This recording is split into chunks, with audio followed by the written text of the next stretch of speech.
ನೀವೆಲ್ಲ ಆದರ್ಶ ಶಾಲೆ ಮಕ್ಕಳಾ? ಹಾಂ. ಏನು ಹೆಸರು ನಿಂದು? ಅಮೃತ್. ನಿನ್ನ ಹೆಸರು? ಮನೋಹರ್. ಹಾಂ. ಕೃತಿಯಾರ್ ಶೆಟ್ಟಿ. ಹಾಂ. ಮಣಿಪ್ರಭಾಸ್. ಹಾಂ. ಅನನ್ಯ. ಹಾಂ. ಸಹಸ್ರ. ಹಾಂ. ಶ್ರಾವ್ಯ. ಈಗ ನೀವು ಅರಸೀಕೆರೆಗೆ ಶಿಫ್ಟ್ ಆಗಬೇಕಂತ ಇದು ಮಾಡ್ತಾವ್ರೆ, ನೀವು ಹೋಗೋಕ್ಕೆ ಇಷ್ಟ ಇದೆಯಾ? ಇಲ್ಲೇ ಇರಬೇಕಾ? ಹೇಗೆ? ಶಾಲೆ ಇಲ್ಲೇ ಇರಬೇಕಾ? ಹೌದಾ? ಇಲ್ಲಿ ಎಲ್ಲ ಬಿಲ್ಡಿಂಗ್ ಎಲ್ಲ ಹಳೇದಿದೆ ಅಂತಲ್ಲ, ಅಲ್ಲಿ ಕಟ್ಟಿದ್ರಲ್ಲ? ಕಟ್ಟೋರೆ ಅದೆಷ್ಟು ಕೋಟಿಗೋ ಕಟ್ಟೋರಂತೆ. ನಮ್ಗೆ ಇಲ್ಲಿಂದ ಅಪ್ ಅಂಡ್ ಡೌನ್ ಮಾಡಕ್ ಕಷ್ಟ ಆಗುತ್ತಲ್ಲ ಸರ್. ಹೌದಾ? ಸೇಫ್ಟಿ ಇರಲ್ಲ ಸರ್. ಬಸ್ ಎಲ್ಲ ಬಿಡ್ತಾರಂತೆ, ಬಸ್ ಬಿಡ್ತಾರಂತೆ. ಬಸ್ ಬಿಟ್ರು ಇನ್ನು ತಿರುಮಣಿಯಿಂದ ಆ ಕಡೆ ಹಿಂದೂಪುರ ರೋಡ್ ಇಂದ ಅದೆಷ್ಟೋ ಕಿಲೋಮೀಟರ್ ಇಂದ ಬರ್ಬೇಕಂದ್ರೆ ನಾವು 106 ಕಿಲೋಮೀಟರ್ ಬರೀ ಜರ್ನಿ ಮಾಡಕ್ಕೆ ಆಗುತ್ತೆ. ಎಲ್ಲಿ ಸರ್ ಓದಕ್ಕಾಗುತ್ತೆ? ಅಷ್ಟೆಲ್ಲ ಜರ್ನಿ ಮಾಡೋದ್ರಲ್ಲಿ ಓದೋದ್ರ ಕಡೆ ಕಾನ್ಸಂಟ್ರೇಷನ್ ಕೊಡೋಕ್ ಕೂಡ ಆಗಲ್ಲ. ಅಲ್ಲಿ ತಗೊಂಡೋಗ್ ಕಟ್ರೆ ಇದು ಬಂದಿರೋದು ಪಾವಗಡ ಟೌನ್ಗೆ, ಆದ್ರೆ ಪಾವಗಡದಲ್ಲಿ ಕಟ್ದಂಗೆ ಅದು ಅರಸೀಕೆರೆಯಲ್ಲಿ ತಗೊಂಡೋಗ್ ಕೊಟ್ರೆ ಇದು ಹೇಳಿದ್ದು ಪಾವಗಡ ತಾಲೂಕಲ್ಲಿ 5 ಕಿಲೋಮೀಟರ್ ಒಳಗಡೆ ಕಟ್ಬೇಕಂತ. ಆ ಆದೇಶವನ್ನ ಬಿಟ್ಬಿಟ್ಟು ಅವರೆಲ್ಲ ಅರಸೀಕೆರೆಯಲ್ಲಿ ಕಟ್ರೆ ನಮ್ಗೆ ಎಷ್ಟೋ ಕಷ್ಟ ಆಗುತ್ತೆ ಸರ್ ಅಲ್ಲಿ ಹೋಗಕ್ಕೆ. ಇಲ್ಲಿಂದ ಎಷ್ಟೋ ಮಕ್ಕಳು ಅಲ್ಲಿಗೆ ಹೋಗ್ಬೇಕಂತ ಆಸೆ ಇಟ್ಕೊಂಡಿರ್ತಾರೆ. ನಮ್ಗೊಂದು ಬಿಲ್ಡಿಂಗ್ ಬೇಕು, ನಾವೊಂದು ಓದ್ಬೇಕು, ಅದಕ್ಕೊಂದು ಕರೆಕ್ಟ್ ಆಗಿರ್ತಕ್ಕಂತ ಎಲ್ಲ ಸೌಲಭ್ಯಗಳು ಇರ್ಬೇಕು ಅಂತ ಹೇಳಿದ್ರು. ಆದ್ರೆ ಅದನ್ನ ತಗೊಂಡೋಗ ಅಲ್ಲಿ ಇಕ್ಕಿದ್ರೆ ನಮ್ಗೆಲ್ಲ ಸೌಲಭ್ಯಗಳು ಸಿಕ್ತಿಲ್ಲ ಸರ್. ಇದನ್ನ ನಮ್ಗೆ ಕರೆಕ್ಟ್ ಆಗಿ ಒಳ್ಳೆ ಹಾದಿಯಲ್ಲಿ ನಡೆಸ್ಕೊಡ್ಬೇಕಂತ ಸರ್ಕಾರಿಯಲ್ಲಿ ಕೋರ್ಕೊಂತೀವಿ. ಒಟ್ಟಿಗೆ ಇಲ್ಲೇ ಇರ್ಬೇಕಂತ ಇಲ್ಲ ಸರ್, ಇಲ್ಲಿಂದ ಅಲ್ಲಿಗೆ ಹೋಗೋವರೆಗೂ. ಹೌದಾ? ಪಾವಗಡದಿಂದ ಇಲ್ಲಿಗೆ 32 ಕಿಲೋಮೀಟರ್ ಅಪ್ ಅಂಡ್ ಡೌನ್ ಆದ್ರೆ ಮಕ್ಕಳು ಹೇಳ್ತೇನೆ. ಹಾಂ. ಹಾಸ್ಟೆಲ್ 30 ಜನಕ್ಕೆ ಕಟ್ಟಿದ್ದಾರೆ. ಬರೀ 30 ಜನಕ್ಕೆ ಮಾತ್ರ ಅಂತ ಇದೆಯಂತ ಹಾಸ್ಟೆಲ್? ಹಾಂ. ಬರೀ ಜರ್ನಿ ಆದ್ರೆ ಓದೋದಕ್ಕೆ ಆಗಲ್ಲ, ಹೋಗಿ ಬರೋದೇ ಜರ್ನಿ ಆಗುತ್ತಾ? 106 ಕಿಲೋಮೀಟರ್ ಸರ್. ತುಂಬಾ ತಿರುಮಣಿಯಿಂದ ಟ್ಯೂಷನ್ ಹೋಗಲ್ಲ, ಓದಕ್ಕಾಗಲ್ಲ, ಎಲ್ಲ ಸ್ಟೇ ಆಗ್ಬಿಡುತ್ತೆ. ಕೇಳಿದ್ರಲ್ಲ ಈ ಮಕ್ಕಳ ಮಾತನ್ನ. ಇವರು ಪಾವಗಡ ಪಟ್ಟಣದ ಗುರುಭವನ ಆಟದ ಮೈದಾನದ ಪಕ್ಕದಲ್ಲಿರುವ ಆದರ್ಶ ಶಾಲೆಯ ವಿದ್ಯಾರ್ಥಿಗಳು. ನಮಗೆ ಯಾವುದೇ ಕಾರಣಕ್ಕೂ ಈ ಒಂದು ಶಾಲೆ ಸ್ಥಳಾಂತರ ಆಗೋದು ಬೇಡ. ಯಾಕಪ್ಪ ಈ ವಿಷಯ ಅಂದರೆ, ನಿನ್ನೆಯಷ್ಟೇ ಮಧುಗಿರಿಯ DDP ಅವರು ಈ ಒಂದು ಸಭೆಯನ್ನು ಸೇರಿ ಅರಸೀಕೆರೆಗೆ ಸ್ಥಳಾಂತರಗೊಳಿಸುವ ಬಗ್ಗೆ ಆದರ್ಶ ಶಾಲೆಯ ಪೋಷಕರ ಅಭಿಪ್ರಾಯವನ್ನು ಸಂಗ್ರಹಿಸಿದ್ದಾರೆ.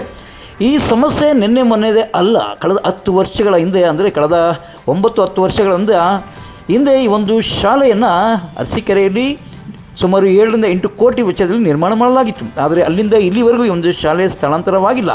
ಯಾಕಪ್ಪ ಅಂದರೆ ನಿಯಮಾನುಸಾರ ಪಾವಗಡ ಪಟ್ಟಣಕ್ಕೆ 5 ಕಿಲೋಮೀಟರ್ ಅಂತರದಲ್ಲಿ ಈ ಶಾಲೆ ಇರಬೇಕು ಎಂಬುದಾಗಿ STMC ಅಧ್ಯಕ್ಷರು ಈ ಹಿಂದೆ ನ್ಯಾಯಾಲಯಕ್ಕೆ ಹೋಗಿದ್ದರು. ಇದರಿಂದ ಶಾಲೆ ಸ್ಥಳಾಂತರ ಆಗಿಲ್ಲ. ಆದರೆ ಈ ಒಂದು 7-8 ಕೋಟಿ ವೆಚ್ಚದಲ್ಲಿ ನಿರ್ಮಾಣ ಮಾಡಿರುವ ಅರಸೀಕೆರೆಯ ಶಾಲಾ ಕಟ್ಟಡ ಈಗ ದುಸ್ಥಿತಿಯಲ್ಲಿದೆ. ಅಂದರೆ ಕಿಟಕಿ ಬಾಗಿಲೆಲ್ಲ ಮುರಿದಿದೆ. ಇಲ್ಲಿ ಒಂದು ರೀತಿಯಾಗಿ ಮದ್ಯಪಾನ, ಇಸ್ಪೀಟು, ಜೂಜು ಆಡುವಂತಕ್ಕಂಥ ಒಂದು ಕೇಂದ್ರವಾಗಿದೆ. ಇನ್ನು ಈ ಬಗ್ಗೆ ಆದರ್ಶ ಶಾಲೆಯ STMC ಅಧ್ಯಕ್ಷರಾದ ಪ್ರಕಾಶ್ ನಾಯಕ್ ಅವರು ಸ್ಥಳಾಂತರವಾಗೋದು ಬೇಡ ಎಂಬುದಾಗಿ ಒತ್ತಾಯಿಸಿದ್ದಾರೆ. ನಿರ್ದೇಶನ ಮಾಡಿದ್ರು. ಪೋಷಕರ ಸಭೆ, ಆದರ್ಶ ಶಾಲೆಯ ಪೋಷಕರ ಸಭೆ ಕರೆದು ಅವರ ಅಭಿಪ್ರಾಯ ತಗೊಳ್ಳಿ ಅಂತ ಹೇಳ್ಬಿಟ್ಟು ಇವತ್ತು ಈ ಸಭೆಯಲ್ಲಿ ಎಲ್ಲರೂ ವಿರೋಧ ಮಾಡಿದ್ದಾರೆ. ಎಲ್ಲ ಪೋಷಕರು ಇವತ್ತು ಏನು ಬಂದಿದ್ರು ಎಲ್ಲ ಪೋಷಕರನ್ನು STMC ಕಮಿಟಿಯವರನ್ನು ಮತ್ತು ನಮ್ಮ ಎಲ್ಲ ಹಳೆ ಕಮಿಟಿಯವರು ಎಲ್ಲ ಸದಸ್ಯರು ವಿರೋಧ ಮಾಡಿದ್ದಾರೆ. ಇದಕ್ಕೆ ನಮ್ಮ STMC ಕಡೆಯಿಂದ ವಿರೋಧ ಇದೆ. ಯಾವುದೇ ಕಾರಣಕ್ಕೂ ಆದರ್ಶ ಶಾಲೆ ನಾವು ಸ್ಥಳಾಂತರ ಮಾಡೋದು ಬಿಡೋದಿಲ್ಲ. ಇನ್ನು ಪೋಷಕರಾದ ಅಂಬಿಕಾ ರಮೇಶ್ ಆಕ್ರೋಶ ವ್ಯಕ್ತಪಡಿಸಿದ್ದು ಹೀಗೆ. ಮಾಡಬೇಕು ಅಂತಂದ್ರೆ ಆಲ್ರೆಡಿ ಬಿಲ್ಡಿಂಗ್ ಇದೆ, ಅದ್ರ ಮೇಲೆ ಒಂದು ಬಿಲ್ಡಿಂಗ್ ಕಟ್ಟಿಸ್ಬೋದು. ಅಲ್ಲೂ ಅದ್ರ ಮೇಲ್ಗಡೆನೂ ಕಟ್ಟಿಸ್ಬೋದು. ಅದ್ರ ಪಕ್ಕನೂ ಇದಾವೆ ದಾರಿಲಿ. ಅಲ್ಲೂ 4 ಆಗುತ್ತೆ, ಅದ್ರ ಮೇಲೆ 4 ಆಗುತ್ತೆ, 8 ಆಗುತ್ತೆ. 8 ಆದ್ಮೇಲೆ ಈಗ ಕಾಲೇಜ್ ಮಾಡಬೇಕು ಅಂದಾಗ ಕಾಲೇಜ್ಗೆ ಅರಸೀಕೆರೆ ಆದರ್ಶ ಶಾಲೆಯ ಒಂದು ಪೋಷಕರ ಸಭೆ ಕರೆದಿದ್ದು ಒಂದು ಶಾಲೆಯ ಒಂದು ಸ್ಥಳಾಂತರದ ಬಗ್ಗೆ ಇವತ್ತು ದಿವಸ ಚರ್ಚೆ ನಡೆದಿದೆ. ಇಲ್ಲಿಂದ ಒಂದು 45 ಕಿಲೋಮೀಟರ್ ದೂರದಲ್ಲಿ ಒಂದು ಅರಸೀಕೆರೆ ಗ್ರಾಮದಲ್ಲಿ ಮಾಡಿರ್ತಕ್ಕಂಥ ಶಾಲೆಯಲ್ಲಿ ಮಾಡಬೇಕು ಅಂತ ಒಂದು ಸಭೆ ಕರೆದಿದ್ದಾರೆ. ಆದರೆ ಈ ಒಂದು ವಿಚಾರವಾಗಿ ನಮ್ಮ ಪೋಷಕರು ಎಲ್ಲರೂ ಚರ್ಚೆ ಮಾಡಿದ್ದು ಬಹಳಷ್ಟು ರಕ್ಷಣೆ ಇರ್ತಕ್ಕಂಥ ಒಂದು ಪ್ಲೇಸಲ್ಲಿ, ಒಂದು ಸ್ಥಳದಲ್ಲಿ ಮಾಡಿದ್ದು. ಅಲ್ಲಿಂದ ಸುಮಾರು ಈ ಪಾವಗಡ ತಾಲೂಕಲ್ಲಿ ಇರ್ತಕ್ಕಂಥ ಎಲ್ಲ ಮಕ್ಕಳು, ದೂರದಿಂದ ಬರ್ತಕ್ಕಂಥ ಎಲ್ಲ ಮಕ್ಕಳಿಗೂ ತುಂಬ ಅಡಚಣೆ ಆಗುತ್ತೆ. ಮತ್ತು ಸುರಕ್ಷಿತವಾಗಿ ಇಲ್ಲ ಅಂತ ನಮಗೆ ಗೊತ್ತಾಗಿದೆ. ಎಲ್ಲ ಹೋಗಿ ಪರಿಶೀಲನೆ ಮಾಡಿದ್ದು 2015ರಿಂದ ಹೋರಾಟ ನಡೀತಲೇ ಇದೆ ಈ ವಿಚಾರವಾಗಿ. ಆದರೂ ಕೂಡ ಇವತ್ತಿನ ದಿವಸ ಒಂದು ನಿಮ್ಮ DDP ಹಾಗೂ ನೀವು ಬಂದು ಒಂದು ಆದರ್ಶ ಶಾಲೆ ಪೋಷಕರ ಒಂದು ಸಭೆಯನ್ನು ಕರೆದಿದ್ರೆ, ಏನು ಆದರ್ಶ ಶಾಲೆಯನ್ನು ಅರಸೀಕೆರೆಗೆ ಸ್ಥಳಾಂತರ ಮಾಡೋ ವಿಚಾರವಾಗಿ ಏನಾಗಿದೆ? ಈ ಬೆಳವಣಿಗೆಗಳು ಯಾವ ರೀತಿ ಇದೆ? ಏನಿದು ಒಂದು ರೀತಿ ಕಗ್ಗಂಟಾಗಿದೆಯಲ್ಲ. ಈಗ ತಾವು ಆದರ್ಶ ಶಾಲೆಯ ಮುಖ್ಯ ಶಿಕ್ಷಕರಾಗಿ ಈ ಒಂದು ವಿಚಾರ ಬಗ್ಗೆ ಏನು ಹೇಳ್ತೀರಂತ? ಸರ್, ನಿನ್ನೆ ಮೊನ್ನೆ ಉಪನಿರ್ದೇಶಕರು ಶಾಲಾ ಶಿಕ್ಷಣ ಇಲಾಖೆ ಮಧುಗಿರಿಯವರು ಆದೇಶದ ಮೇರೆಗೆ ಏನು ಶಾಲಾಭಿವೃದ್ಧಿ ಸಮಿತಿಯ ಅಧ್ಯಕ್ಷರನ್ನ ಮತ್ತು ಎಲ್ಲ ಸದಸ್ಯರು ಹಾಗೂ ಪೋಷಕರು ಎಲ್ಲ ಸಭೆ ಕರೆದು ಮುಕ್ತವಾಗಿ ಅಭಿಪ್ರಾಯವನ್ನು ಸಂಗ್ರಹಿಸಲಿಕ್ಕೆ ಕರೆದರು. ಯಾಕಪ್ಪ ಅಂತಂತಂದರೆ ಇಲ್ಲಿ ಈಗ 25-26ನೇ ಸಾಲಿಗೆ ಆದರ್ಶ PU ಕಾಲೇಜುಗಳಾಗಿ ಆಗಿದೆ, ಅಪ್ಗ್ರೇಡೇಷನ್ ಆಗಿದೆ. PU ಕಾಲೇಜ್ ಆಗಿದೆ. ಕಾಲೇಜ್ ಆಗಿದೆ. PU ಕಾಲೇಜಲ್ಲಿ 2 ವಿಭಾಗಗಳನ್ನು ತೆರೀತಾ ಇದ್ದಾರೆ. ಒಂದು ಸೈನ್ಸ್ ವಿಭಾಗದಿಂದ PCMB, ವಾಣಿಜ್ಯ ವಿಭಾಗದಿಂದ ಎಕನಾಮಿಕ್ಸು, ಬಿಸ್ನೆಸ್ಸು, ಅಕೌಂಟ್ಸ್ ಮತ್ತು ಕಂಪ್ಯೂಟರ್ ಸೈನ್ಸ್ ಅಂತ ಹೇಳ್ತಾರೆ. EBACS ಅಂತ ಹೇಳ್ಬಿಟ್ಟು 2 ವಿಭಾಗಗಳನ್ನು ಕರೀತಾ ಇದೆ. ಹಾಗೂ ಇದಕ್ಕೆ ಸೃಷ್ಟಿ ಟಿಂಕರಿಂಗ್ ಲ್ಯಾಬ್ ಅಂತ ಹೇಳ್ಬಿಟ್ಟು 25-26ನೇ ಸಾಲಿಗೆ, ಅದು 22-23ನೇ ಸಾಲಿನ PAB ಅನುಮೋದಿತ ಒಂದು ಯೋಜನೆಯಲ್ಲಿ ಇದಾಗಿಬಿಟ್ಟು 50 ಲಕ್ಷ ಏನು ಒಂದು ಸೃಷ್ಟಿ ಟಿಂಕರಿಂಗ್ ಲ್ಯಾಬ್ ಅಂತ ಹೇಳ್ಬಿಟ್ಟು ಒಂದು ಲ್ಯಾಬ್ಗೆ ಪ್ರಯೋಗಾಲಯಕ್ಕೆ ಸ್ಯಾಂಕ್ಷನ್ ಆಗಿದೆ. ಅದು ಮೊದಲನೇ ಹಂತವಾಗಿ 10,15,000 ಈಗ ಬಿಡುಗಡೆ ಆಗಿದೆ. ಮತ್ತು PUC 25-26ನೇ ಸಾಲಿಗೆ ಪ್ರಾರಂಭಿಸಲು ಸರ್ಕಾರದ ಒಂದು ಏನು ಸರ್ಕಾರದಲ್ಲಿ ಒಂದು ಆದೇಶ ಆಗಿದೆ.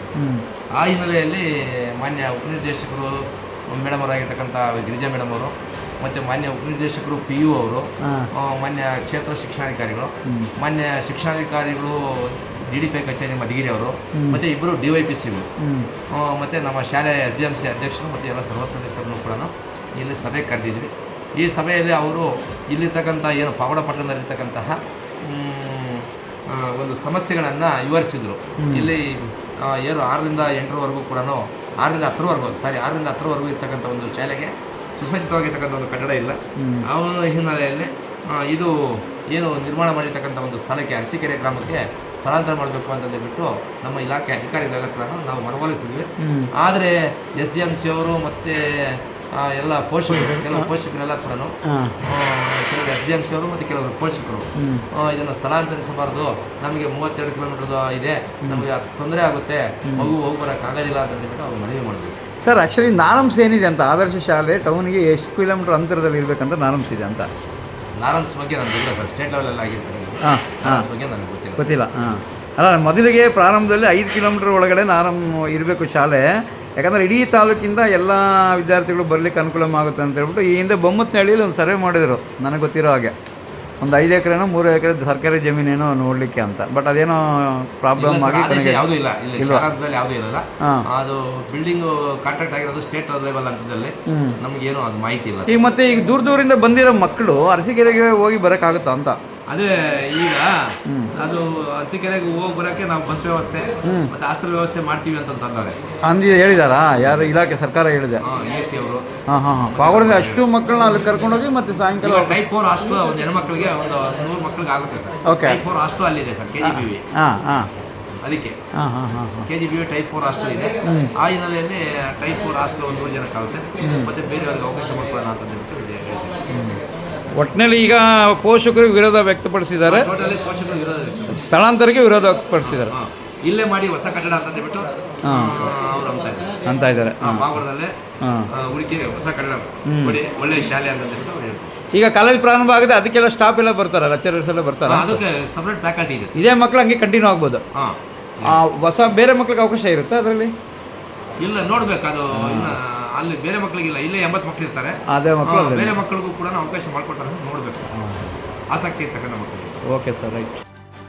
ಒಟ್ಟಿನಲ್ಲಿ ಕೋಟ್ಯಾಂತರ ರುಗಳ ವೆಚ್ಚದಲ್ಲಿ ಅರಸೀಕೆರೆಯಲ್ಲಿ ನಿರ್ಮಾಣ ಮಾಡಿರುವ ಆದರ್ಶ ಶಾಲೆಯ ಕಟ್ಟಡ ಹಾಳಾಗುತ್ತಿದೆ, ಕುಸಿಯುತ್ತಿದೆ. ಆದರೆ ಪಾವಗಡ ಪಟ್ಟಣದಲ್ಲಿ ಹಳೆ ಶಾಲೆಯಲ್ಲಿ ಯಾವುದೇ ಮೂಲಭೂತ ಸೌಕರ್ಯಗಳಿಲ್ಲದೆ ಆದರ್ಶ ಶಾಲೆ ನಡೆಯುತ್ತಿದೆ. ಯಾರೋ ಮಾಡಿದ ಎಡವಟ್ಟಿನಿಂದ ಇಷ್ಟೆಲ್ಲ ರಾದ್ಧಾಂತವಾಗಿದೆ. ಅಧಿಕಾರಿಗಳು, ಶಿಕ್ಷಕರುಗಳು ಮತ್ತು ವಿದ್ಯಾರ್ಥಿಗಳ ಪೋಷಕರು ಈಗ ಪರಿತಪಿಸುತ್ತಿದ್ದಾರೆ. ಈ ಒಂದು ಸಮಸ್ಯೆಯನ್ನು ಪಾವಗಡ ತಾಲೂಕಿನ ಯುವ ಶಾಸಕರಾದ HV ವೆಂಕಟೇಶ್ ಅವರು ಯಾವ ರೀತಿ ಬಗೆಹರಿಸ್ತಾರೆ ಅನ್ನೋದನ್ನು ನಾವೀಗ ಕಾದು ನೋಡಬೇಕಾಗಿದೆ. ಆದರ್ಶ ಶಾಲೆಯ ಸಮಸ್ಯೆಯನ್ನು ಬಗೆಹರಿಸಿ ಅವರು ಆದರ್ಶ ರಾಮ ಎನಿಸಿಕೊಳ್ಳುತ್ತಾರೆ ಎನ್ನುವುದನ್ನು ನಾವು ಕಾದು ನೋಡಬೇಕಾಗಿದೆ. ನಾನು ನಿಮ್ಮ ಸತ್ಯ ಲೋಕೇಶ್, ಪಾವಗಡ ಪವರ್ ನ್ಯೂಸ್.